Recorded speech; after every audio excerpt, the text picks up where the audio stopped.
Hello बच्चों, चलिए प्रश्न को देखते हैं। प्रश्न है, यदि सेक 4a बराबर कोसेक a घटाव 20 डिग्री जहां 4a न्यून कोण है तो a का मान ज्ञात कीजिए। तो प्रश्न को हल करें उससे पहले जो प्रश्न की मुख्य अवधारणा है उस पर विचार करते हैं। तो इस प्रश्न के लिए जो मुख्य अवधारणा है वह हो जाएगी त्रिकोणमिति।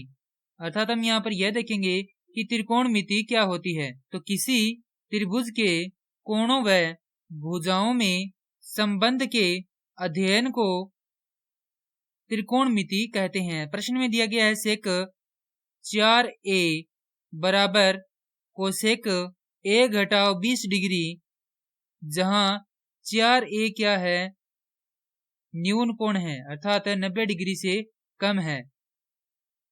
तो a का मान हमें ज्ञात करना है। और जैसा कि हम जानते हैं कि सेक थीटा बराबर होता है कोसेक 90 घटाव थीटा।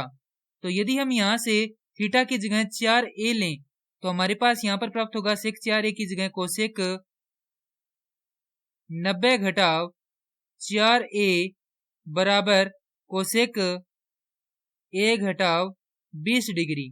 तो यहाँ से हम लिख सकते हैं चूंकि ये जो दोनों अनुपात है बराबर है तो इनके कोणों का मान भी क्या होगा, बराबर होगा। अर्थात 90 घटाव 4a बराबर होगा a घटाव 20 डिग्री। से हम इस प्रकार भी लिख सकते हैं।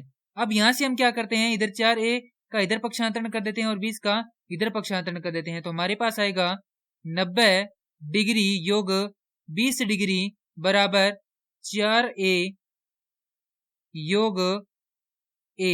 हल करेंगे तो ये आएगा 5a बराबर 110 डिग्री। a का मान आ जाएगा यहाँ से 22 डिग्री जो कि क्या है, 90 डिग्री से कम है। अर्थात ये क्या है कि न्यून कोण है। यदि हम इस जो a का मान है इसे 4 से गुणा करते हैं तो ये हो जाएगा 4 गुना 22 अर्थात ये आएगा 88 डिग्री जो कि क्या है, 90 डिग्री से कम है। अर्थात ये क्या है, न्यून कोण है। अर्थात हमारा उत्तर क्या है, सही है। अतः a का मान हो जाएगा 22 डिग्री। और ये क्या करना था, हमें प्रश्न में ज्ञात करना था। मैं आशा करता हूँ कि यह प्रश्न आपको समझ में आया होगा। धन्यवाद।